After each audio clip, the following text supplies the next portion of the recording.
Hallo meine Lieben, ich hatte euch ja vor ein paar Wochen die Buttonpresse von We Are Memory Keepers gezeigt und was ihr damit alles machen könnt, und da gab es aber Fragen dazu, was man damit dann noch mehr machen kann, ob ich da ein paar Ideen dazu hätte.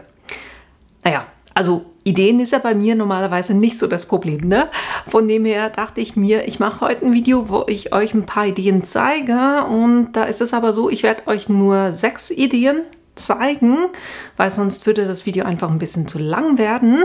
Aber ich werde euch dann am Schluss auch noch weitere Ideen mit auf den Weg geben und versuchen, euch die so gut wie möglich zu erklären. Mehr dazu seht ihr gleich nach dem Intro.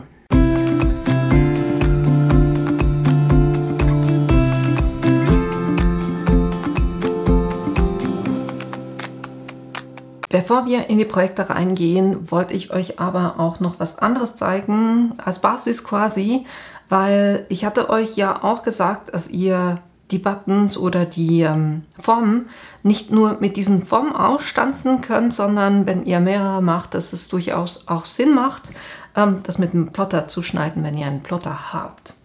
Und um das zu machen, müsst ihr euch eigentlich einfach angucken, wenn ihr so ein Element ausstanzt, wie groß das Papier dann ist an der breitesten Stelle. Und hier bei dem für die 25 mm, da braucht ihr einen Kreis von 35 mm, also 3,5 cm.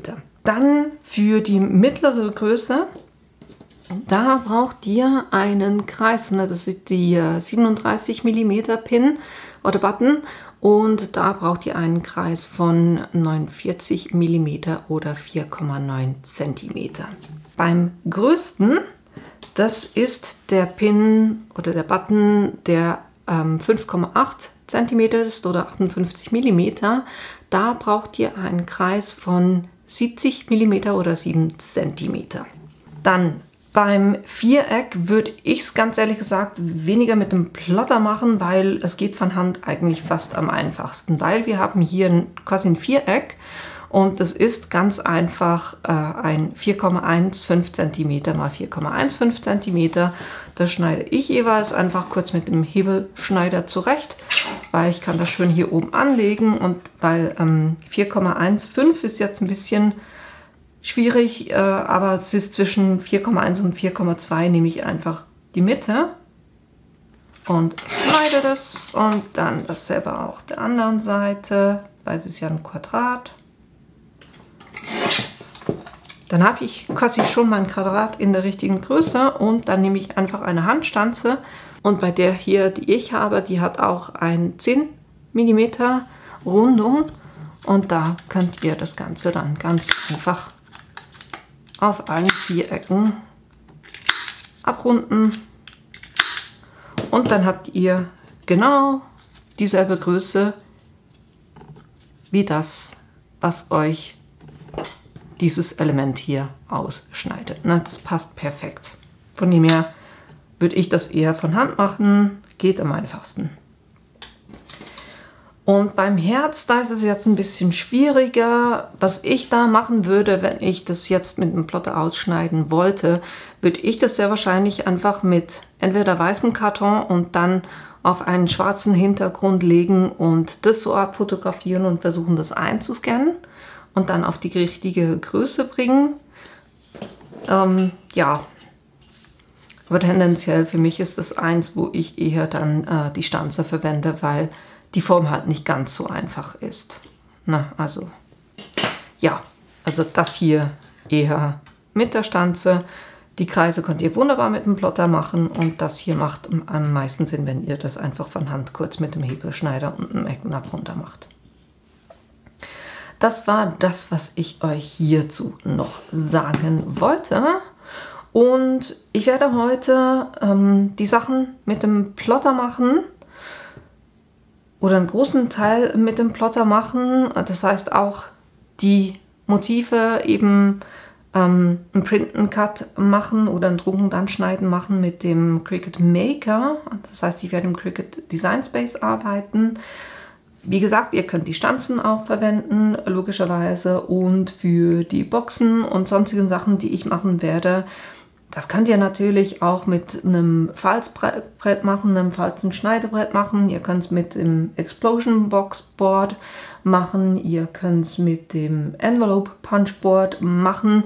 Also ganz viele Möglichkeiten, wie ihr Boxen erstellen könnt oder Karten erstellen könnt. Ich mache es heute einfach mit dem Plotter, um euch da eine Idee zu geben. Aber ihr macht es so, wie das für euch am besten passt. Es soll euch einfach wirklich als quasi Inspiration, Idee dienen. Jetzt, wenn ihr im Cricut Design Space drin seid, dann könnt ihr euch einfach ein neues Projekt anlegen und da arbeiten wir jetzt mal mit den Kreisen, um euch das einfach zu zeigen. Das heißt, ich bin hier über die Formen, habe ich hier einfach einen Kreis eingefügt. Und jetzt hatte ich vorhin euch ja gesagt, was die Größen sind. Beim kleinsten Kreis haben wir außenrum, brauchen wir einen Kreis, der 3,5 cm ist. Das heißt, hier gucken, dass das Schlösschen zu ist und dann geben wir hier einfach eine 3,5 ein. Das ist der erste Kreis. Den duplizieren wir auch gleich nochmal. Bei dem brauchen wir zweimal. Und im zweiten sagen wir hier auch gleich, dass es eine Hilfslinie ist. Und dann duplizieren wir hier die Hilfslinie nochmal und da machen wir jetzt den kleinsten Kreis draus. Das heißt, so wie viel wir dann vom Pin selber sehen. Und da das ja der 25 mm Pin ist, ist das 2,5 cm. Ne? Und jetzt können wir die drei einfach markieren und dann beim Ausrichten sagen, zentrieren. Dann liegen diese übereinander. Das ist die erste Größe. Dann für die zweite Größe können wir hier das eigentlich kurz duplizieren. Und dann sehen wir hier das Graue, ne? Das ist der hinterste. Das heißt, beim mittleren Button, bei der mittleren Buttongröße, der 37 mm ist, brauchen wir einen Kreis von 4,9 cm. Das heißt, ich gebe hier 4,9 ein. Dann die größere Hilfslinie muss dann eben auch 4,9 sein. Und damit wir dann sehen, wie viel vom Motiv ersichtlich sein wird, brauchen wir die Buttongröße und die ist eben 3,7 cm. Und auch hier machen wir es wieder so, dass wir das Ganze kurz ausrichten, das heißt hier zentrieren. So. Und jetzt duplizieren wir das noch einmal, weil wir haben ja noch den größten Button. Da auch wieder den dunklen Kreis. Der muss beim größten Button muss der 7 cm sein. Die größere Hilfslinie logischerweise somit auch 7 cm. Und dann die kleine, das heißt die Größe des Buttons ist hier 5,8 cm. Und auch hier machen wir es so, dass wir das noch zentrieren. So, und so habt ihr jetzt quasi schon die Vorlage oder euer Template für diese drei Buttongrößen. Das könnt ihr dann speichern.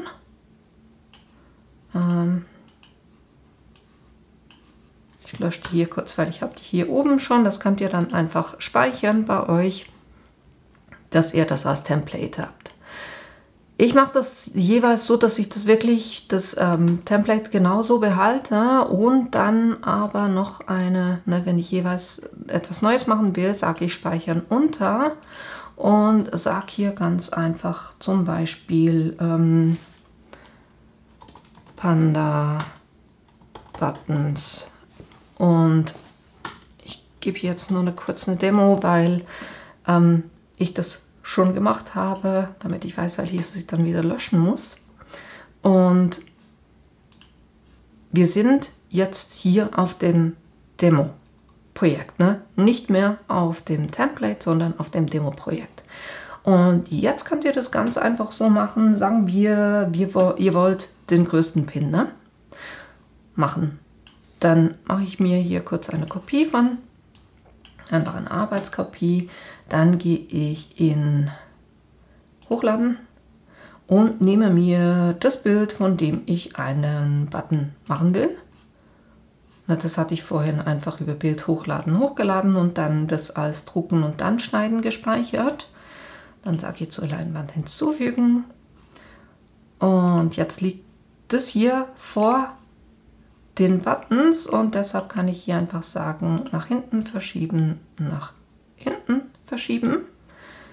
So, dann blenden wir den grauen, blenden wir kurz aus, hier über das Augensymbol. Und jetzt kann ich nämlich das hier in der Größe so anpassen, dass der innere Kreis, ne, dass das in den inneren Kreis passt, weil das ist die Größe, oder das ist das vom Button, was ihr nachher sehen werdet. Der äußere Kreis, das legt sich ja dann um den Button ringsherum. Und dann könnt ihr nur auswählen, wie viel ihr da ringsherum an Rand haben wollt. Ich würde sagen, so passt das für mich. Und jetzt blende ich hier kurz, also ich habe die beiden Hilfslinien einfach miteinander verbunden.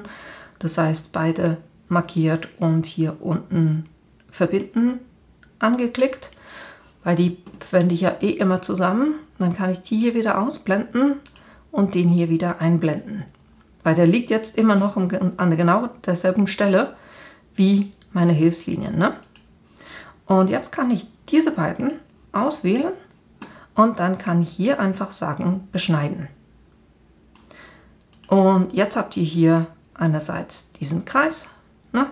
Den können wir löschen, den brauchen wir nicht mehr. Und das, was es ringsherum geschnitten hat, um diesen Kreis herum, das brauchen wir auch nicht. Und jetzt seht ihr, dass ihr wunderbar in der Größe von 7 cm hier euren Button habt. Und genauso könnt ihr jetzt eben mit diesen Templates arbeiten. Und hier habe ich das eben genauso gemacht, wie ich euch das gezeigt habe. Ich habe noch ein paar zusätzliche Kopien gemacht, einfach weil auf dem Blatt, A4-Blatt hatten da noch ein bisschen mehr Platz. Jetzt diese hier, die blende ich alle aus, weil die brauche ich nicht für den nächsten Schritt, weil jetzt will ich das Ganze ausdrucken. Plus hier die Hilfslinien. Ich könnte sie lassen, weil das Schöne an den Hilfslinien ist ja, dass die nicht ausgedruckt werden, aber ich mache sie jetzt trotzdem kurz weg. So, das sind die Buttons, die ich verwenden werde, oder die Bilder für die Buttons, die ich verwenden werde. Und so können wir jetzt eigentlich schon hingehen und sagen, herstellen. Das heißt, wir haben zuerst drucken, dann schneiden und dann nochmal drucken und dann schneiden. Jetzt hat er das auf 2 Matten verteilt. Ich weiß aber, dass es auf einer Platz hat. Deshalb kann ich sagen, Objekt verschieben auf die erste Matte und auch hier Objekt verschieben auf die erste Matte. Und dann können wir hier das Ganze noch so ein bisschen anpassen, dass dann auch wieder schön dargestellt wird. Ihr seht, es hat wirklich wunderbar Platz hier auf diesem Blatt drauf. Ich hätte sogar noch so ein paar kleine mehr machen können, aber ich lasse das jetzt. Jetzt können wir auf Weitergehen, dann sagen, drucken, dann senden. Hier nehme ich natürlich meinen Drucker, war mal hier Office Chat. Dann sage ich Anschnitt hinzufügen, das will ich nicht, aber dann den Systemdialog verwenden, das nehme ich und dann kann ich sagen drucken und in der Regel öffnet sich das Ganze hinter dem Design Space, das ist genauso. Und es ist gerade gut, dass ich das sehe. Im Hintergrund habe ich dieses Bild. Wenn ihr euch fragt, von wo ich dieses Bild habe, das ist von freepik.com. Aber ihr seht, dass ihr hier nicht allzu viel Platz um die Motive herum habt, wenn ihr das nur als JPEG öffnen könnt. Ich habe das mit dem Adobe Illustrator noch bearbeitet, aber heute ging es ja eigentlich auch nicht um die Datei, sondern es ging ja darum, wie ihr die Projekte umsetzen könnt und dann könnt ihr die Motive nehmen, die ihr bei euch zur Verfügung habt. So, jetzt nehme ich hier von der Qualität her, gehe ich auf Beste. Layout, kurz gucken, dass ich wirklich nirgendwo es mir versucht, die Größe anzupassen.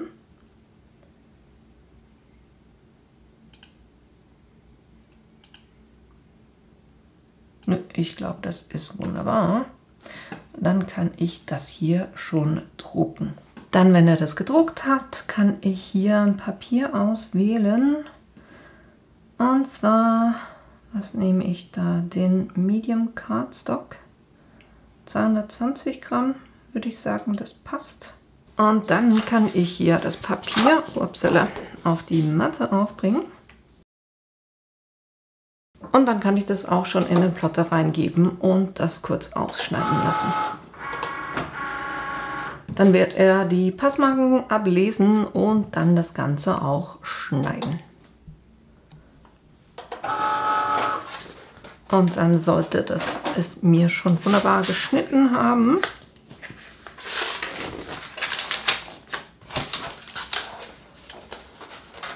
Kann ich die hier einfach unterlösen. Ich habe sie übrigens auf ein 200 Gramm Papier gedruckt, ne? Und wenn wir uns das angucken, dann müssten die Kreise hier wunderbar genau gleich groß sein wie die, die wir mit den Stanzen ausgeschnitten hätten, ne?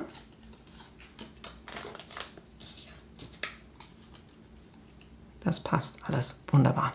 Noch ein kleiner Hinweis zum Arbeiten mit dem iPad. Ich hatte eigentlich vor, die ganzen Projekte mit dem iPad zu machen, aber dann habe ich festgestellt, dass es noch einen Fehler drin hat. Und zwar geht es eben um das Drucken, dann Schneiden. Das ist ja, die Funktion gibt es noch nicht so lange auf dem iPad. Und eben da hat es noch Fehler drin. Ich habe hier zum Beispiel dieses Bild so vorbereitet, wie ich euch das gezeigt habe. Und wenn ich jetzt auf Herstellen gehe, dann wird das so angezeigt, ne? Also irgendwie komisch zugeschnitten, das heißt, es funktioniert hier so nicht. Selbst wenn ich versucht habe, etwas auf dem Desktop vorzubereiten, die Buttons Panda, das waren die, die ich erstellt hatte, gehe ich auf Anpassen. Das waren die hier. Wenn ich jetzt auf Herstellen gehe, dann seht ihr, die Matten sind weiß. Da ist was, aber es wird nicht angezeigt. Das heißt, auch das funktioniert nicht und ich habe wirklich versucht, das Ganze runterzufahren, wieder hochzufahren, funktioniert nicht. Und das Einzige, wo es funktioniert, mal kurz ein neues Projekt. Wenn ihr Bilder einfügt,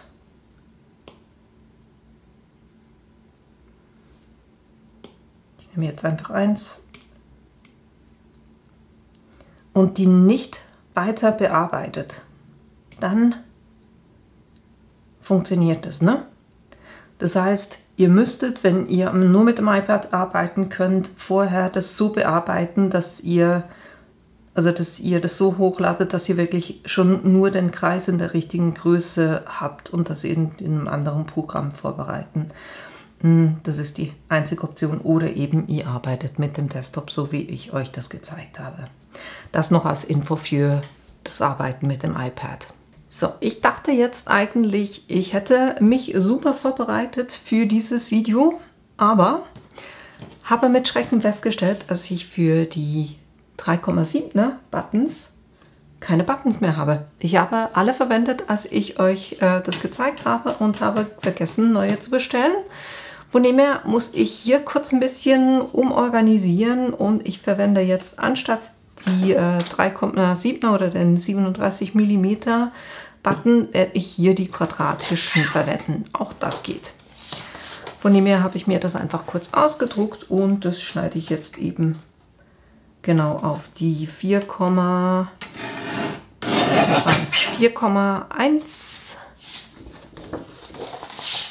waren es. Ne? So schneide ich das hier kurz zurecht. So, dann habe ich hier die 3 Elemente auch für die quadratischen. Das waren hier schon mal die viereckigen und die haben wunderbar funktioniert. Einer hat eben jetzt keine Klammer drin und da mache ich hinten dran so ein Schaumstoffteil.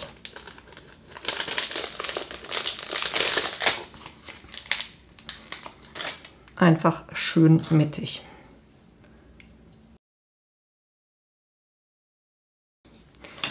So, das waren diese.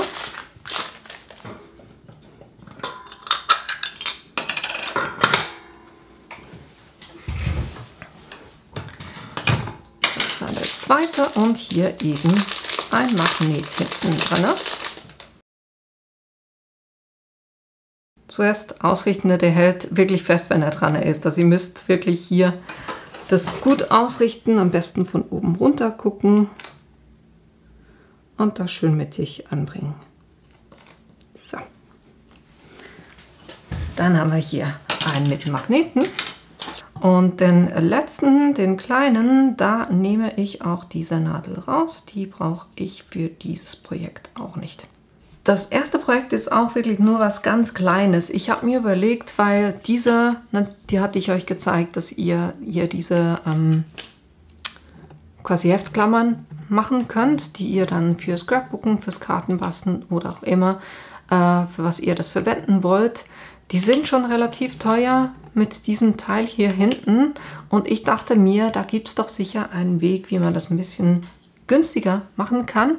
Und ich habe hier Büroklammern 50 mm gekauft. Das sind 100 Stück drin, nicht wirklich teuer. Und dann habe ich hier mit einer 2,5er Stanze einfach einen Kreis aus einem Bastelkarton ausgeschnitten. Und dann gebe ich hier diesen Kreis so drauf, dass die beiden Enden hier hinten rausgucken. Ne? Das ist wichtig. Und dann drehen wir hier unseren Pin um. Das kurz vor drauf, wo ich ein bisschen sauen kann. Jetzt müssen wir natürlich gucken, was die Ausrichtung ist. Das ist so.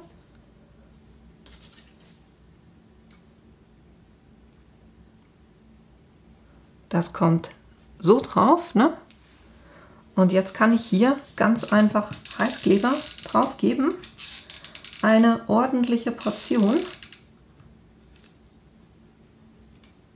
Und den jetzt quasi hier schön drauf drücken in der richtigen Ausrichtung. Ne?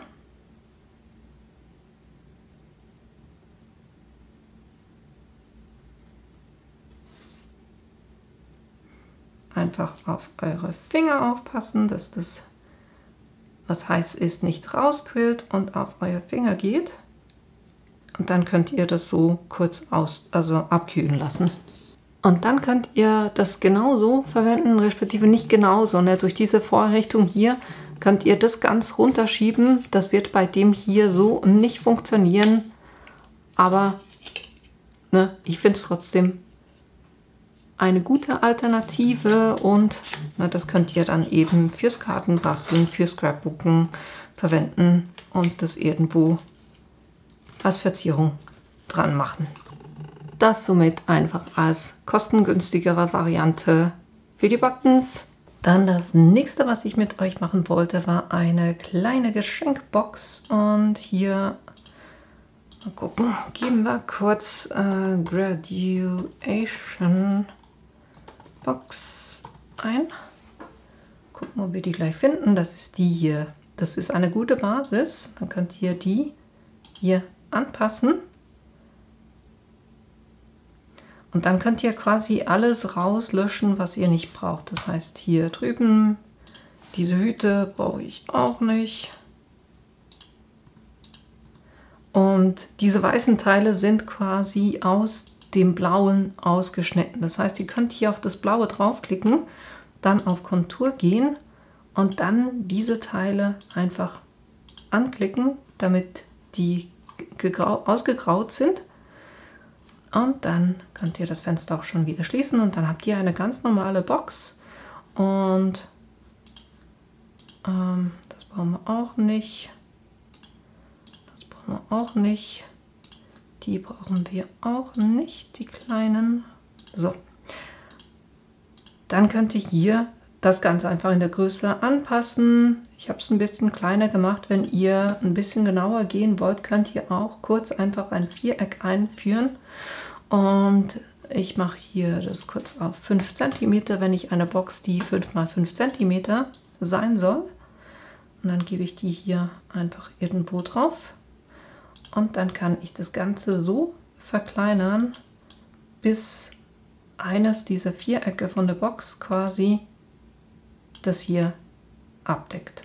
So, das wäre es zum Beispiel jetzt, so würdet ihr eine 5x5x5 cm Box bekommen. Ich gehe hier kurz raus, weil ich habe das schon vorbereitet.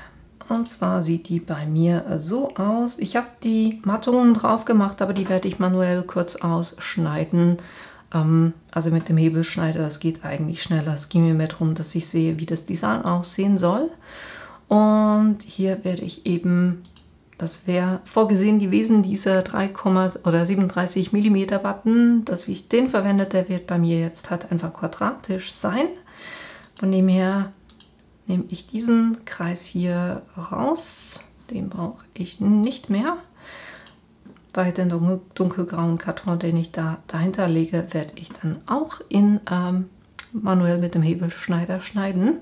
Es ging mir eigentlich mehr darum, dass ich hier eben diese Box habe und ja, blende das hier alles kurz aus, damit ihr nur die Box seht.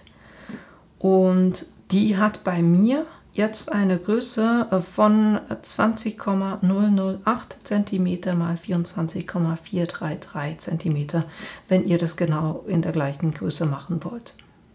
Und so kann ich das eigentlich auch schon ausplotten. Ich zeige euch kurz nur von den Farben her. Ne? Das Ganze hat auch Falzlinien und ich werde das Ganze mit dem Falzstift und dem normalen Messer schneiden und ich verwende einen 220 Gramm dunkelgrauen Karton. Das heißt, ich gehe hier auf Herstellen, auf der normalen Schneidematte, kann weitermachen. Dann nehme ich hier eben den 220 Gramm Cardstock. Hier wechsle ich das Werkzeug, ich wähle nur den Falzstift. Ne?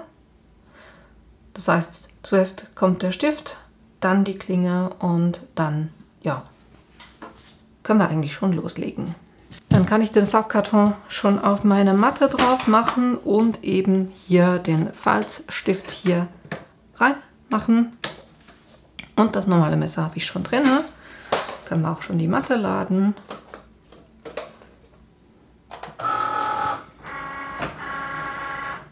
Und wenn er blinkt, loslegen.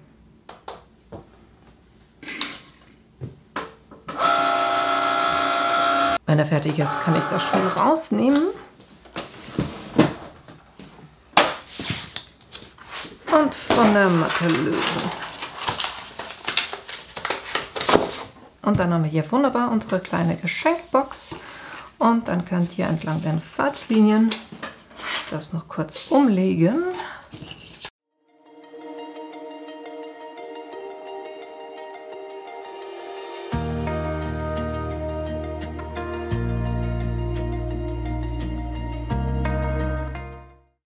So, und jetzt können wir noch kurz gucken, wie groß diese Vierecke tatsächlich sind. Das sind bei mir 5,7. Das heißt, ich schneide mir eine Mattung von 5,2 cm und das 6 Mal.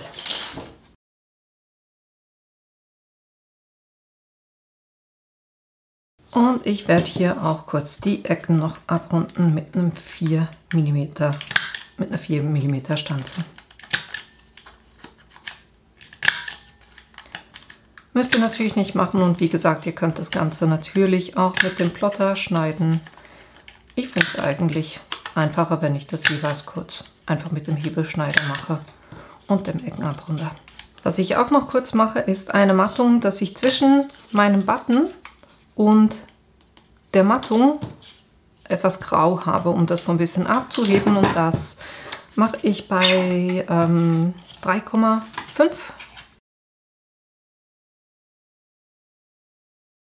Und auch da, damit das alles zusammenpasst, runde ich die Ecken kurz ab.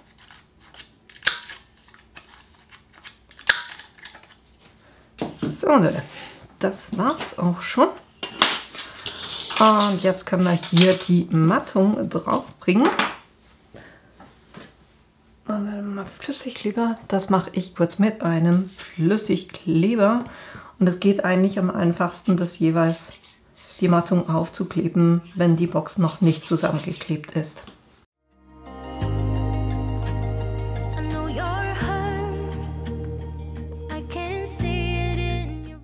Und dann können wir die Box auch schon zusammenkleben.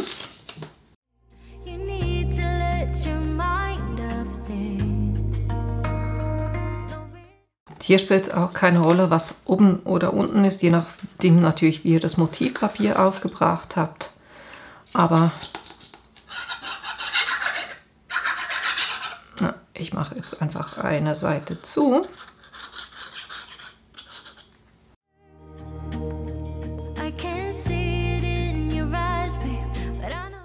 Und vorne, damit ich da die Box ein bisschen besser öffnen kann, mache ich so einen kleinen Halbkreis schön mittig rein.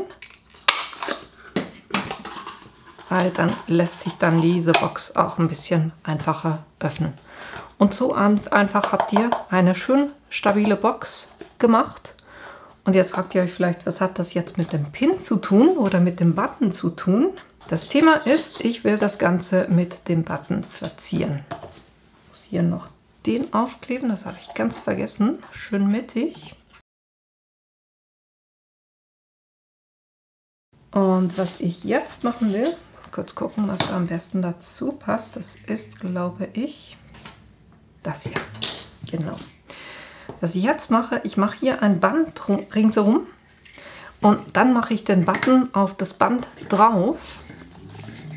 Und so habt ihr dann eben auch schön einen Button, den man dann weiterverwenden kann, weil der hat ja hinten eine Klammer drauf, ne? Das heißt, hier ist vorne, dann lege ich das hier, das Band schön ringsherum und mache oben einen Knoten, weil das Ziel ist, dass man das Band quasi wie eine Manschette dann runternehmen kann.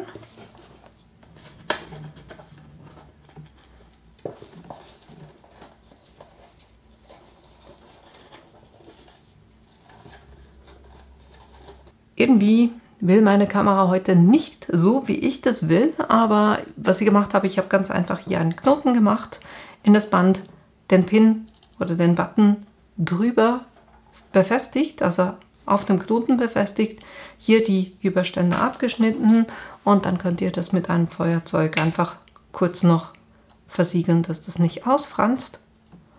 Und dann habt ihr hier eine Geschenkbox mit einem Pin und der Pin kann dann eben nachher wiederverwendet werden oder weiterverwendet werden, wenn das Paket geöffnet ist. Ne? Das finde ich halt das Coole. Der ist jetzt hier relativ hoch durch den hohen Knoten. Ihr könnt natürlich auch ein dünneres Band nehmen, dann liegt er auch ein bisschen mehr unten auf der Box. Oder was ihr auch machen könnt, ne, anstatt dem Button, den ihr weiterverwenden könnt, ist, dass ihr einen macht, wo ihr die Nadel rausnehmt und dann ganz einfach einen Klebepunkt drauf macht. Schön in die Mitte.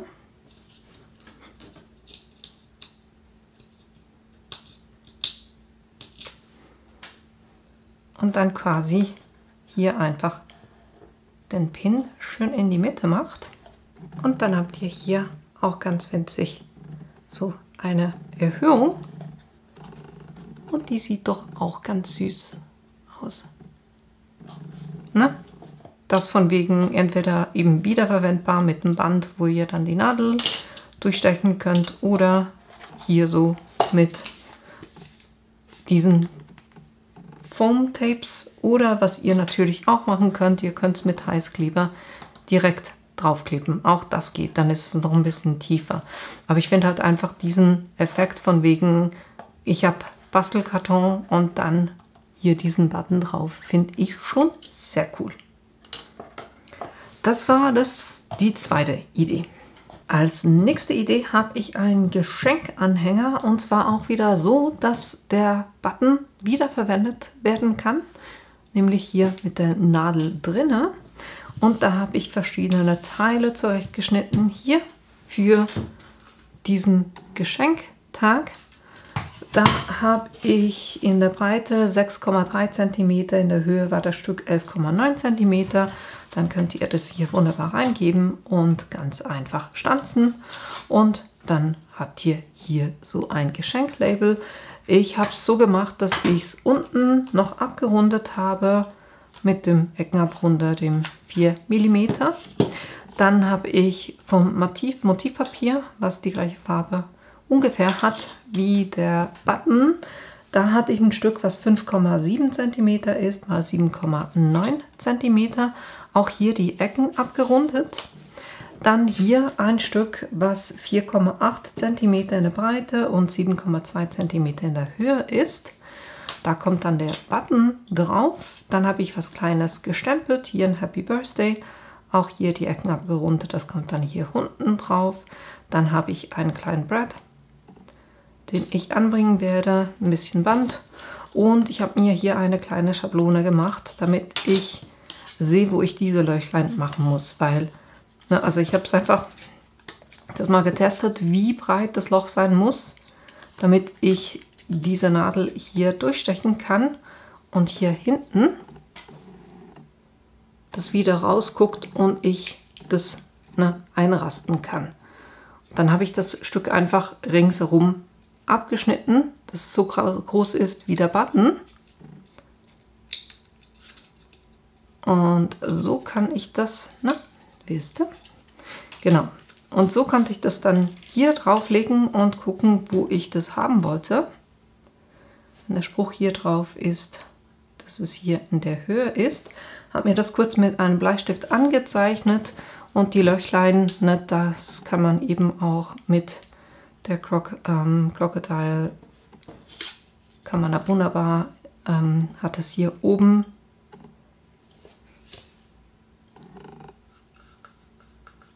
hier hat es den kleinen und hier ist das größere Element. Und so konnte ich hier einfach kurz diese Löchlein machen. Das habe ich so gemacht.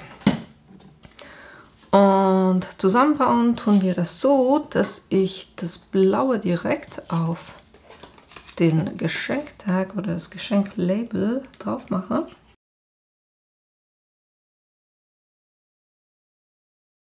Dann hier, damit man das einfach dann wieder runternehmen kann, mache ich Folgendes.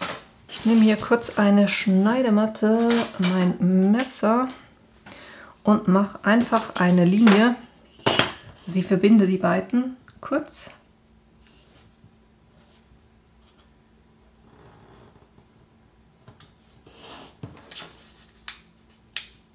Und dann mache ich hier hinten einfach kurz ein Stück Washi Tape drauf, weil das kann man dann wunderbar wieder abreißen. Aber es hält das Ganze zusammen, solange es eben ein Geschenktag ist. So, jetzt kann ich das hier, jetzt wunderbar auf der falschen Seite, ne? Super, hier auf die Rückseite muss das Ding natürlich drauf. Dann kann ich das hier reinmachen. Das hier einfädeln, schön ausrichten. Und was ich jetzt mache, ist auf der Rückseite mache ich solche Streifen drauf, damit es so ein bisschen Erhöhung hat.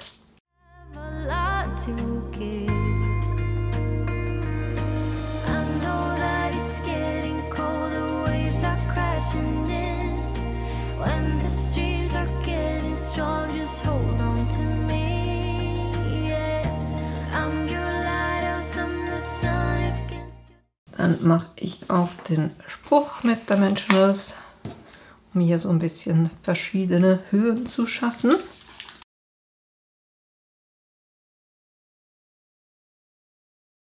Dann kommt oben noch das Brad drauf.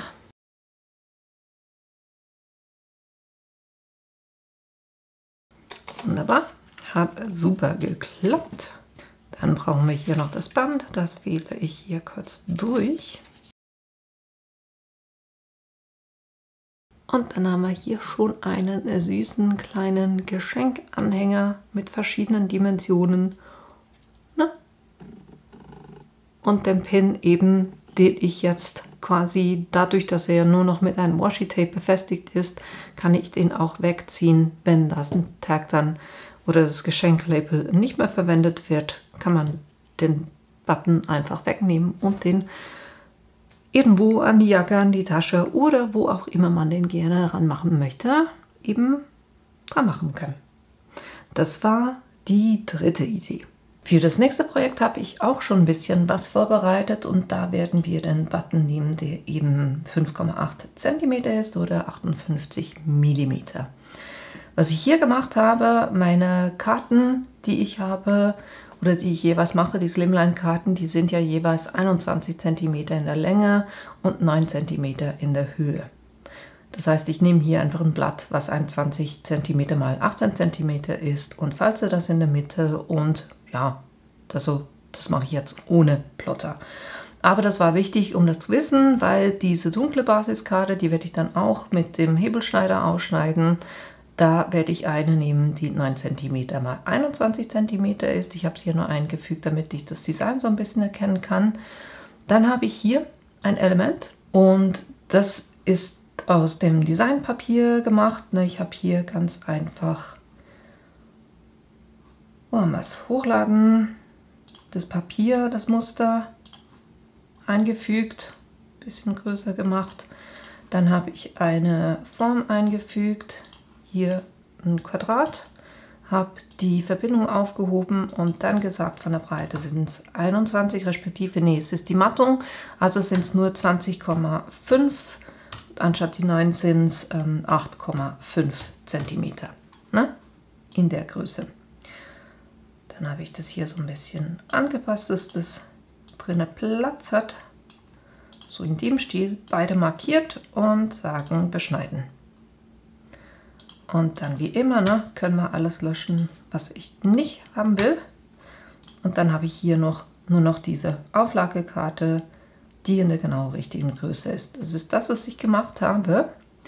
Dann habe ich einen Kreis, der da habe ich einfach, ich bin ein bisschen größer gegangen, eben auch die 0,5 cm, weil wir haben den Button, der ist 5,8 cm plus 0,5 cm landen wir dann bei den 6,3 cm. Das heißt, ich habe hier einfach einen Kreis eingefügt, machen wir es hier, und dem gesagt, der ist 6,3 cm. Und dann habe ich das Ganze, also ich habe den so ein bisschen da platziert, wo ich den ungefähr haben will.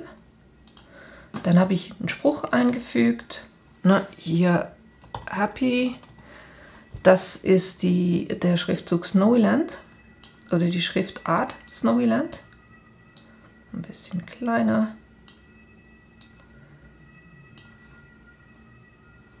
Dann eine zweite Schrift. Und hier nehme ich Hello Austin. Das sind meine Systemschriften. Kann ich sagen Hello suchen. Dann haben wir hier schon das Hello Austin. Das natürlich auch ein bisschen kleiner, damit das hier einfach auf der Karte Platz hat. Dann könnt ihr das einfach so ein bisschen so platzieren, wie das für euch passt, ne? Ich würde sagen so. Dann habe ich diese beiden Elemente markiert und da noch gesagt, es soll das vertikal zentrieren. Und was ich auch noch gemacht habe, ist das einmal dupliziert, weil ich werde das auch noch aus einem weißen Karton ausschneiden. Da mache ich die Farbe kurz anders und sage, ich muss es einzeln machen. Nehme ich einfach kurz hellgrau, damit ihr das am besten seht. Das wird nur ein Schneiden sein und auch hellgrau. Und dann muss ich die beiden verbinden, damit es wirklich so ausschneidet und der Kreis hier bleibt. Weil das muss genau gleich sein wie bei dieser Karte hier. Dann hier oben muss das Happy, das Birthday und der Hintergrund, die müssen alle, quasi die muss ich ebnen. Aber da passe ich noch kurz die Farbe an. Das war hier dieses Dunkle, was ich auch für, also der Kreis, also mein Bastelkarton, ist in etwa diese Farbe. Und ich ändere das auf Drucken, dann schneiden. Dasselbe hier. Drucken, dann schneiden und die richtige Farbe noch nehmen. So. Jetzt kann ich die drei hier miteinander, also das Ganze ebnen. Ne? Dann schieben wir das Ganze in den Hintergrund. Und was ich auch machen muss, ist die beiden jetzt auch verbinden, damit der Kreis eben genau da ausgeschnitten wird. Den Button habe ich schon gemacht. Ich würde sagen, das ist eigentlich alles, was wir brauchen, weil den Hintergrund, den werde ich ganz einfach mit dem Hebelschneider machen. Das ist das. Den Button haben wir schon gemacht.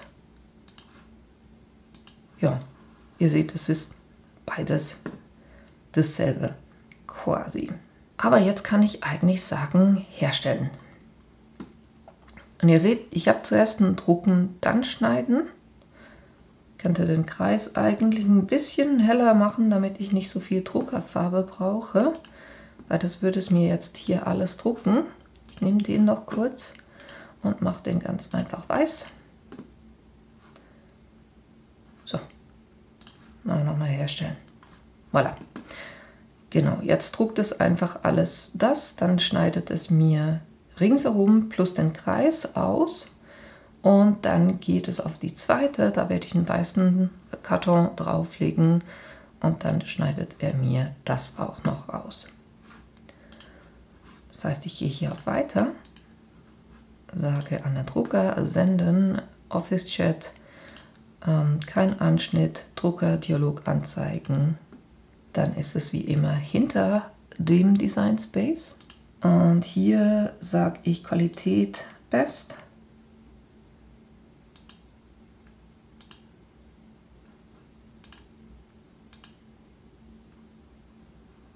Passt eigentlich alles. Ich gucke nur drauf, dass hier Scale to Fit Paper heißt, dass das nicht aktiviert ist, dass es wirklich in der Originalgröße druckt.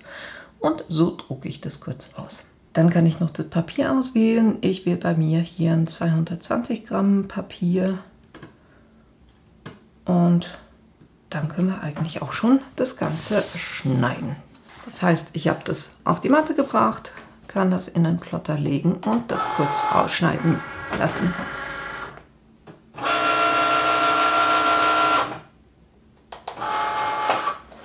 Dann hat er das auch schon wunderbar geschnitten. Dann haben wir hier die erste Auflagekarte. Dann gehen wir zur zweiten Matte und da habe ich eben auch den Medium Cardstock. Da muss ich das noch kurz auf die Matte drauf machen und dann können wir das auch noch kurz schneiden. Dann ist es auch schon geschnitten und ich kann die Matte rausnehmen. Und dann können wir eigentlich alles schon zusammenbasteln. Und zwar habe ich eben die Basiskarte, ne, die 18 cm x 21 cm war, bei 9 cm gefasst. Und somit habe ich hier schön meine Basiskarte. Dann die Auflegekarte, die ist 9 cm x 21 cm, das heißt die gleich groß wie die Karte. Das bringe ich hier gleich kurz drauf.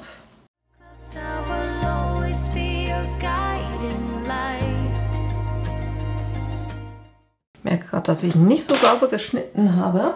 Das heißt, ich schneide diesen grauen Überstand noch kurz ab.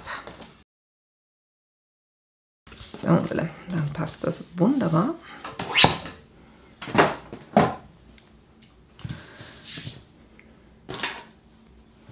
Das heißt, das hier ist meine Basiskarte. Und dann klebe ich die beiden noch zusammen, weil die müssten ja jetzt perfekt zusammenpassen. Ne? Hier. Wenn das dann nicht der Fall ist, nachdem ich es geklebt habe, ich gucke einfach, dass der Kreis auf jeden Fall stimmt. Dann kann ich ringsherum das noch ein bisschen zurechtschneiden, aber sollte eigentlich passen. Warum habe ich dieses zweite Element? Es geht einfach darum, das Ganze ein bisschen zu verstärken, weil ich werde es etwas erhöht auf die Karte aufbringen. Und da wollte ich einfach auf sicher gehen, dass das auch genug Stärke hat. Ihr könnt das mit dem Kleber machen, wo ihr gerne mitarbeitet. Ich arbeite einfach gern mit Flüssigkleber, weil ich dann das Ganze immer noch so ein bisschen verschieben kann. Jetzt ist es tatsächlich so, dass ich hier am Rand so ein bisschen Überstand habe. Das heißt, ich gucke einfach ringsherum noch, dass das wirklich schön abschließt, damit wir da auch ein schönes Ergebnis haben. Und jetzt geht die Karte so auf und der Panel oder diese Auflagekarte kommt hier drauf. Ne? Das ist das Ziel. Und das hilft mir jetzt auch festzulegen, ne, wo der Button hier rein soll. Und bevor ich den reinmache, müsste jetzt irgendwo hier. Was ich jeweils mache, ich arbeite so mit kleinen Vorlagescheiben, weil die sind ja magnetisch. Ne? Dann mache ich den hier einfach in die Mitte, nehme einen kleinen Streifen doppelseitiges Klebeband und mache das hier drauf. Dann ziehe ich den Doppelkleber oder die Schutzschicht kurz weg. Mache das nochmal in die Mitte. So, jetzt präzises Arbeiten. Das heißt, ich lege dann die Auflagekarte hier so drauf, wie das nachher sein wird. Dann nehme ich meinen Button und platziere den genau in der Mitte von diesem Kreis. Drücke den hier so ein bisschen fest und dann schiebe ich einfach weg, weil dann bleibt dieses Element hier drauf. Aber das will ich noch zusätzlich befestigen. Und zwar habe ich hier einfach mit einer 3,8er Stanze kurz einen Kreis ausgeschnitten. Und den mache ich hier einfach schön mittig drauf. Und so wird quasi auch die Vorlagescheibe schön hier befestigt und kommt auch nicht wieder runter. Ne? Und trotzdem ist sie eben immer noch magnetisch. Ne? Das hält. So, jetzt können wir noch diese Karte drauf bringen. Und zwar, hier ist es ein bisschen dünn auf den Seiten. Da habe ich so wieder dieses dünne Foam-Tape.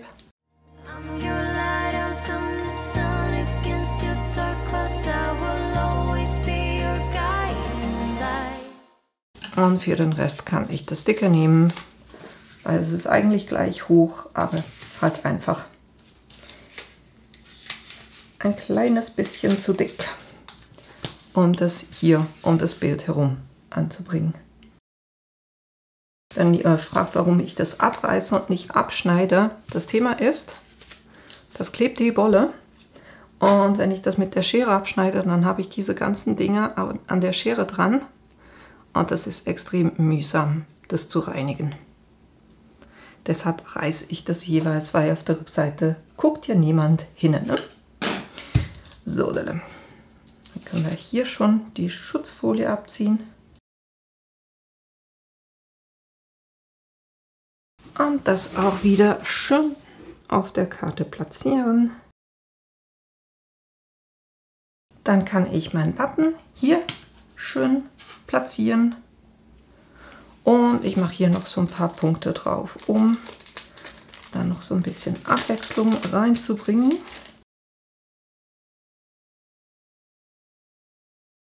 Und dann haben wir hier wunderbar schon unsere Karte fertig. Ne?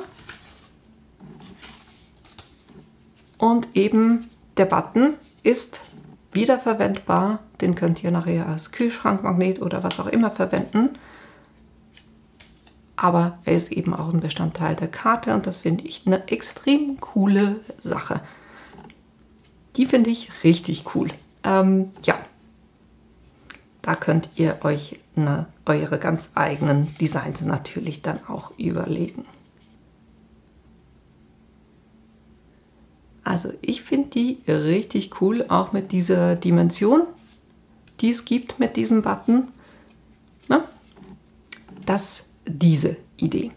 Das nächste Projekt, da verwenden wir den quadratischen kleinen 3,7 cm Button. Und hier wäre es eigentlich vorgesehen gewesen, eben den 3,7er Kreis zu nehmen. Also wenn ihr den Kreisbutton habt, würde ich empfehlen, den zu nehmen. Ich musste jetzt ein bisschen ausweichen und halt hier diesen quadratischen nehmen. Von der Karte her ähnlich wie das, was wir vorhin gemacht haben. Das heißt, diese Basiskarte, die dunkelgraue, die werde ich mit dem Hebelschneider kurz ausschneiden. Das Ganze kommt auch wieder auf eine Karte, die 9×21 ist. Somit ist auch dieser Hintergrund oder diese Auflegekarte 9×21. Hier habe ich auch wieder 8,5 cm x 20,5 cm genommen. Das Hintergrundmotiv plus dann Happy Birthday geschrieben, das alles aufdrucken, dann schneiden gemacht und dann das Ganze geebnet, ne? Genau gleich wie vorhin. Auch hier dieses Element, das ist der Schlitz, wo das Rollelement reinkommt. Auch da, ne, wenn ihr euch fragt, wie ich das gemacht habe, das ist ganz einfach. Das sind zwei Formen. Einmal dieses hier und dann einmal ein Quadrat. So, das hier habe ich von den Proportionen beibehalten, aber ich habe festgelegt, dass dieses Element hier, das muss 1,7 cm hoch sein, weil ihr erinnert euch, ich habe hinter diesem Button hier diese Foampunkte, diese Klebepunkte drauf gemacht und die sind 1,5 cm und da bin ich sicherheitshalber 0,2 cm größer gegangen, damit das dann wirklich hier entlang rollen kann. Deshalb muss dieses Element hier von der Höhe 1,7 cm sein. Und dann habe ich das auf einer Seite platziert, habe noch das dupliziert, ein zweites für das andere Ende. Und dann habe ich hier das Quadrat einfach mal in etwa hier hingelegt, das Schlösschen aufgemacht und das so lang gezogen, dass es ungefähr in Mitte von diesem Element ist und in der Mitte von diesem Element. Und dann habe ich von der Höhe hier natürlich auch gesagt, dass es 1,7 cm ist. Und dann habe ich die drei Elemente markiert. Ne? Ich halte die Shift-Taste und klicke auf jedes Element und dann kann ich sagen, vertikal zentrieren.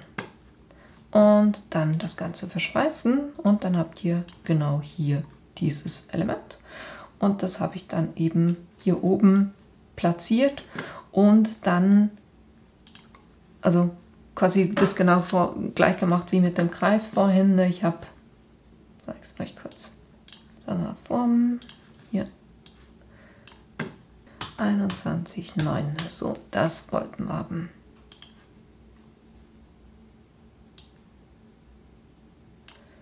Und dann habe ich eben dieses Element genommen und das, ne? Das liegt im Hintergrund, deshalb so. Und das dann so platziert, dass ich hier unten so ein bisschen Rand habe. Ich habe geguckt, dass es in etwa 1 cm ist. Das könnt ihr wunderbar ausrichten. Ich habe das Raster bei mir hier in Zentimetern und dann kann ich einfach gucken, dass das hier ein Kästchen hoch ist. Dann habe ich die beiden markiert und das ganz einfach horizontal zentriert, sodass es schön mittig auf der Karte ist.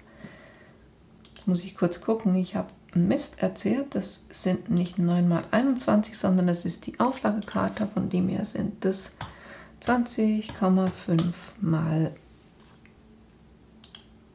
8,5, ne? So, jetzt ist es besser. Muss ich das nochmal kurz platzieren, dass das hier in etwa 1 cm Abstand hat.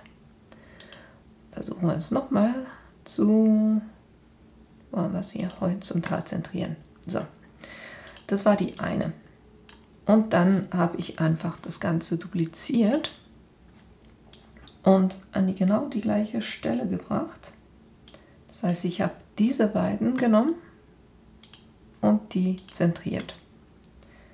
Und dann habe ich auch diese beiden genommen, habe die zentriert, dann nochmal alle markiert und das nochmal horizontal zentriert. So, dann habe ich ganz einfach diese beiden miteinander verbunden und diese beiden miteinander verbunden. Und dann habt ihr hier wunderbar zwei Karten, wo eben dieser Schlitz auf der genau der gleichen Höhe ist. Das war so, habe ich das gemacht. Und um zu testen, dass das hier wirklich gut funktioniert, werde ich zuerst nur die weiße Karte ausschneiden, um das eben kurz zu testen. Das heißt, ich mache das hier weg, das hier weg, das hier weg. Das mache ich auch weg, das auch weg, so dass ich nur noch eben die graue habe. Sage herstellen, dann weiter und dann nehme ich hier diesen Medium Cardstock. Und das kann ich kurz ausschneiden. Dann haben wir hier schön dieses Element und jetzt müsste es ja so sein, bei diesem Button habe ich ja eben diesen Klebepunkt angebracht, dass der hier hinten schön Platz haben müsste und sich frei bewegen kann. Und genau das tut er auch. Trotzdem rutscht mir der Button nicht raus, weil er größer ist als dieser Schlitz. Ne? Das sind die Sachen, die ich beachten muss. Somit weiß ich, dass das hier funktioniert und dann kann ich hier noch dieses Element zuerst ausdrucken und das dann auch noch schneiden. Auch hier nicht Anschnitt, Systemdialog verwenden. Dann nehme ich die Qualität auf hoch. Gucke noch kurz, dass hier nichts von der Größenanpassung drin ist. Wunderbar, dann kann ich das auch schon drucken. Dann können wir das Ganze auch schon schneiden. Das heißt, ich wähle hier auch wieder den Medium Cardstock aus und dann kann ich das auf dem Plotter schneiden.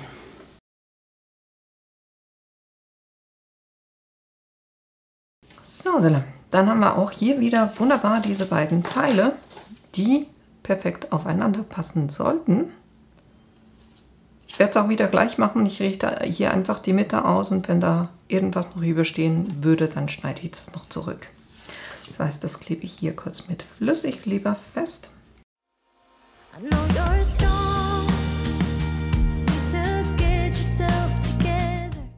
Dann habe ich hier schön ein stabiles Element. Dann packen wir hier die Auflagekarte noch kurz auf meine Kartenbasis drauf.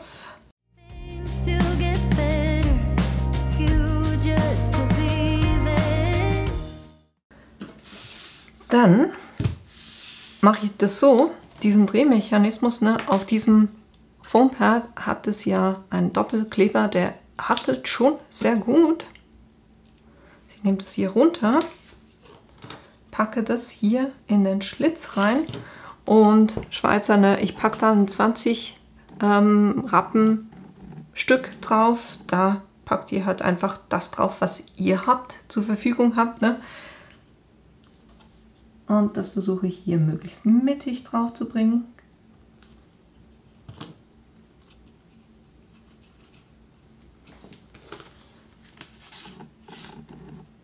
Und dann sehe ich schon, dass dieser Drehmechanismus wunderbar funktioniert. Sehr cool.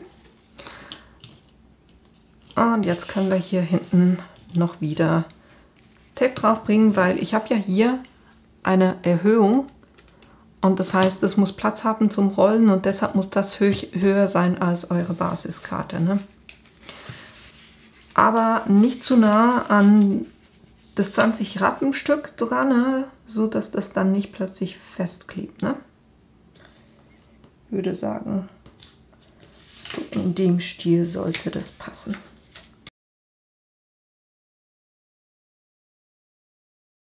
Und und auf den Seiten und unten mache ich wieder von diesen Streifen drauf. Auch mit einem schönen Abstand zum Geldstück.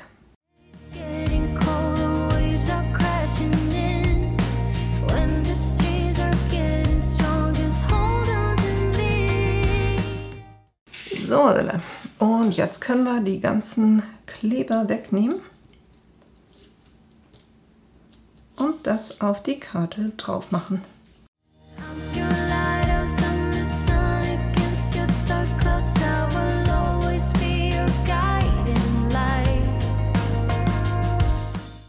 Und dann haben wir hier unsere Karte, ne? Schön mit Dimension, was drauf geschrieben. Und das Coole ist eben, ne, wenn man den jetzt zur Seite dreht, dann dreht er sich so. Ich finde das einen extrem coolen Mechanismus. Und es funktioniert sogar jetzt mit dem Vierecken wirklich super. Ich hatte ein bisschen Angst, dass er sich nicht schön dreht, aber ich finde das richtig cool. Da könnte ich stundenlang jetzt ein bisschen hin und her drehen.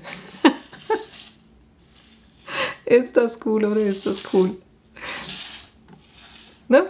Das mal eine andere Geburtstagskarte. Und ihr seht, es hat schon Spiel, aber trotzdem fällt es eben nicht raus. Ne? Das hält auch. Und das war diese Idee mit dieser Geburtstagskarte.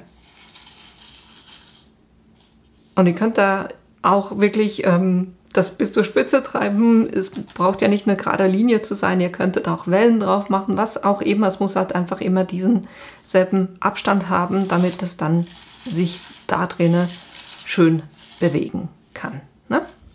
Das war diese Idee und somit unser 5. Projekt. Für das nächste Projekt habe ich hier 2 Streifen und ein Falzbrett und die Streifen sind beide 6 cm in der Breite und von der Länge, weil ich hier mit Inch falze, habe ich das 8¾ Inch gemacht, weil so kann ich jetzt wunderbar einfach immer bei einem Viertel Inch falzen. Ne? Das geht hier mit so einem Brett wesentlich einfacher, als wenn ihr ein Falz- und Schneidebrett habt. Ne? Das von Fiskars zum Beispiel. Das geht hier drauf wirklich wunderbar. Und das heißt, ich falze hier jetzt einfach immer bei einem Viertel Inch. Und das mache ich bei beiden Streifen. So, das ist auch schon alles, was wir hiermit machen müssen. Und jetzt könnt ihr das immer schön, ne, falzen, immer schön zuerst in die eine Richtung, dann die andere Richtung, einfach quasi so wie eine Handorgel.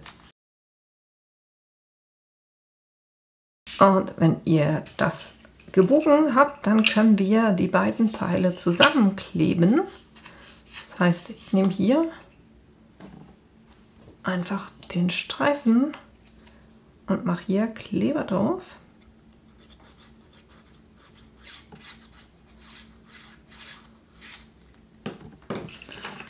Und lege das hier so drauf, ne, dass das schön passt und schön quasi hier in die Falzlinie reingeht. Und so habt ihr dann eine ganz lange Handorgel. Jetzt müssen wir dasselbe auch noch auf der anderen Seite machen, dass wir das quasi wie in einem Kreis schließen. Und dann habe ich hier mit einer 3,8er Stanze 2 Kreise ausgeschnitten, weil wir müssen das Ganze jetzt befestigen. Und das ist jeweils ein bisschen tricky, aber was ihr macht, ihr biegt quasi das Ganze einfach, also ihr drückt es runter auf den Tisch, so dass ihr hier, upsie, das ist genau das, es will immer wieder hochkommen. Von dem her am besten hier einfach Kleber drauf machen. Kannst auch mit Heißkleber machen, geht natürlich auch. Und dann das schön mittig drauf machen und einfach von allen Seiten so ein bisschen das zusammenstoßen. Und dann das Ganze einfach anziehen lassen. Und dasselbe mache ich auch noch auf der Rückseite. Könnt ihr natürlich auch ein Papier nehmen, was beidseitig bedruckt ist, damit es dann hinten nicht weiß ist. Aber ich wollte jetzt unbedingt dieses Papier haben und das ist halt nur einseitig bedruckt. So, und jetzt hält das wunderbar zusammen und wir haben hier eine wunderschöne Rosette. Ich finde es auch ganz cool eigentlich, den Effekt, dadurch, dass ich eher ein blasses Papier habe, dass es hier drinnen jetzt aussieht, als ob es dunkler wäre, aber es ist per se eigentlich alles dieselbe Farbe. Finde ich sehr cool. Und dann habe ich hier, wie wir das bei dem Geschenklabel auch schon gemacht haben, habe ich hier, weil ich habe ja einen Button, der eine Nadel drin hat. Irgendwie habe ich das nicht so richtig hinbekommen, weil der Button guckt jetzt in diese Richtung und das wäre, also ne, wenn der gerade aufgehängt wäre, wäre der jetzt schief. Deshalb werde ich das jetzt dann einfach ein bisschen schief aufkleben, damit sich das wieder ausgleicht. Aber was ich gemacht habe, ich habe hier einen Kreis, der ist ja 5,8 cm und ich habe hier einen 7 cm Kreis kurz mit dem Plotter ausgeschnitten. Und dann habe ich einfach auch geguckt, als ich den Button hier eingefädelt habe, ne, wie groß das sein muss, oder wo die Löchlein zu liegen kommen müssen, wenn ich jetzt den Button hier mittig auf den Kreis legen würde, und habe dann auch die entsprechenden Löchlein ausgestanzt, weil so kann ich jetzt wunderbar den Button nehmen, den hier beim kleinen Loch einfädeln und dann hier drüben wieder einfädeln, und so hält er wunderbar jetzt an diesem Element fest. Und das kann ich jetzt ganz einfach hier drauf kleben. Respektive, ich mache kurz noch denselben Trick, wie ich auch schon beim Label gemacht habe, damit man das hier dann wieder wunderbar rausnehmen kann, auch wenn das da drauf klebt. Das heißt, ich mache hier zwischen den beiden Punkten, so ist es aufgeschnitten und man kann den Button rausnehmen. Und auf der Rückseite klebe ich das jetzt wieder mit Washi Tape zusammen. Aber das Washi Tape, also es hält genug gut, dass der Button drinnen bleibt, aber wenn ich den rausnehmen will, kann ich den tatsächlich einfach rausziehen. Also das reißt dann auch. Das ist ja nicht so stabil. Und das ist genau das, was ich brauche für dieses Projekt. So, dann kann ich den Button wieder reinmachen. Und jetzt, wenn ich das hier drauf klebe, dann gucke ich einfach, dass ich möglichst, also nicht hier drauf klebe, sondern so ein bisschen ringsherum da Kleber drauf gebe. Ich glaube, das mache ich nicht mit Flüssigkleber, sondern das mache ich mit der Heißklebepistole, weil ich hier nicht durch diese Rillen nicht allzu viel Fläche habe, die greifen kann. Ja, machen wir das mit dem Heißkleber. Weil ich will sowieso dann hier auch noch was anbringen, nämlich ein Papierröhrchen. Mal gucken. Ja, das geht dann am einfachsten auch, wenn ich das gleich mit dem Heißkleber mache. Das heißt, ich bringe hier ringsherum ordentlich Heißkleber drauf.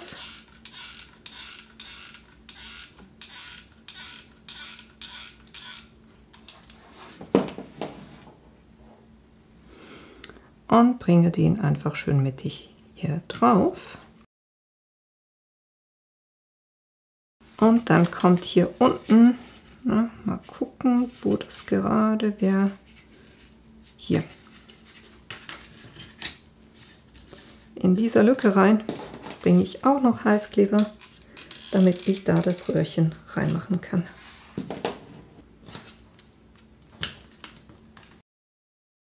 Ich habe gerade gemerkt, dass ich das hinten noch ein bisschen schöner abschließen möchte und habe deshalb hier einfach noch einen großen Kreis ausgeschnitten und werde den jetzt hier auch noch mit Heißkleber drauf bringen.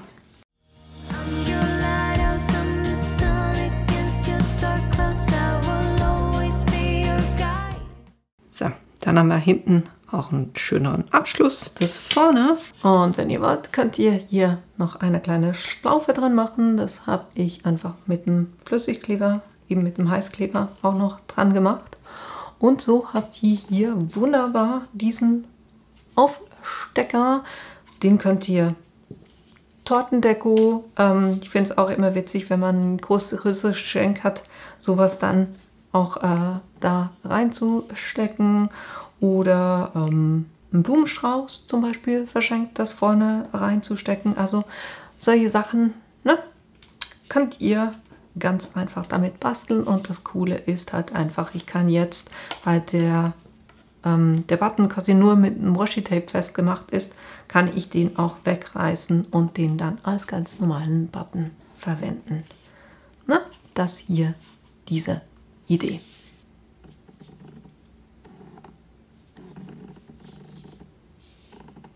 Und das waren auch schon die 6 Projekte, die ich euch zeigen wollte. Eben hier, ne, die Pins als Alternative zu denen, die ihr kaufen könnt.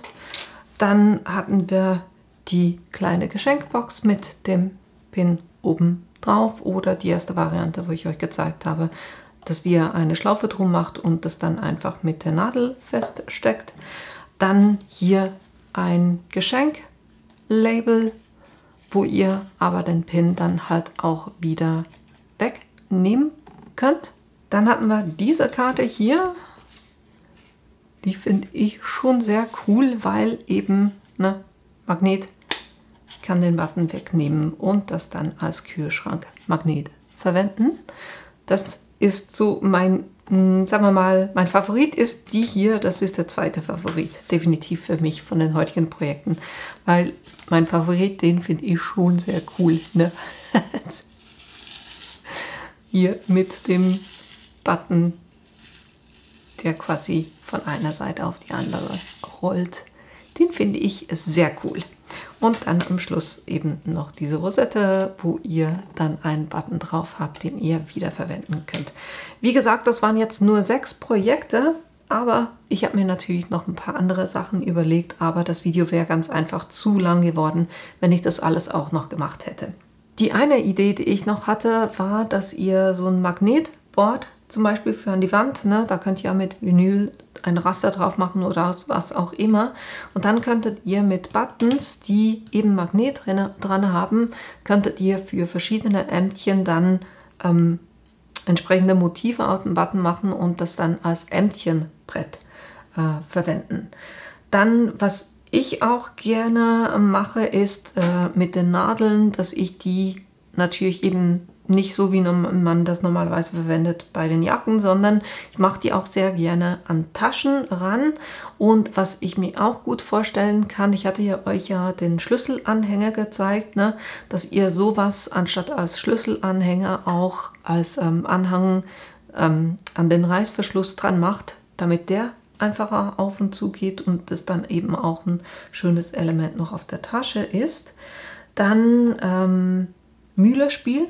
Dachte ich mir, wäre auch eine coole Sache, auch mit einer kleinen Magnetplatte und dann mit den kleinen Buttons könntet ihr da 2 verschiedene machen und das ist dann auch super, wenn man irgendwie unterwegs ist, weil die gehen ja dann nicht verloren, weil sie magnetisch sind.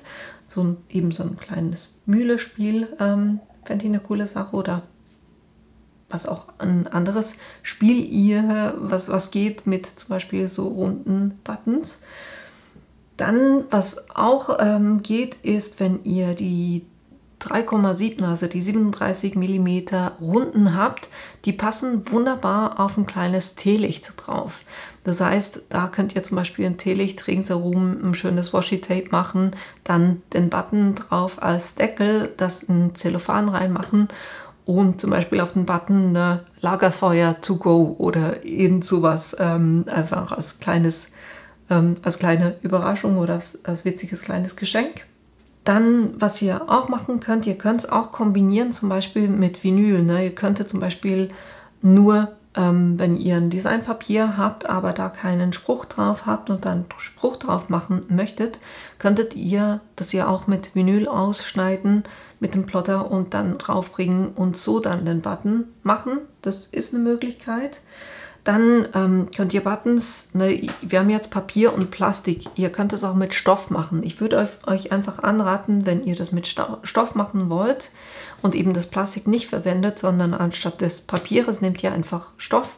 Den würde ich aber zuerst mit einem guten Sprühkleber besprühen und das auf ein Blatt Papier machen und das so ausschneiden, weil dann geht es dann auch besser unter diese Kanten runter, weil wir haben dann das Plastik nicht und das Papier, wenn der Stoff dann auf dem Papier klebt, dann geht es ein bisschen besser hier runter. Dann, was ich auch dachte, als Namensschild zum Beispiel, wenn ihr einen Anlass habt, wo sich die Leute nicht kennen, dann ein Namensschild zu machen. Oder was ich halt auch immer wieder gut finde, wenn sich Leute treffen, die sich noch nicht kennen und es ein bisschen einfacher geht, ins Gespräch zu kommen, könnte man zum Beispiel einen Button machen, der schon wo ich einfach einen Leerraum in der Mitte habe und dann kann ich sagen, ich liebe es und dann irgendwas zu Hobby oder was auch immer, wo man dann draufschreiben kann mit einem Marker und sich das dann anstecken kann und so mit den Leuten auch ein bisschen besser ins Gespräch kommt, weil man dann schon gucken kann und man hat dann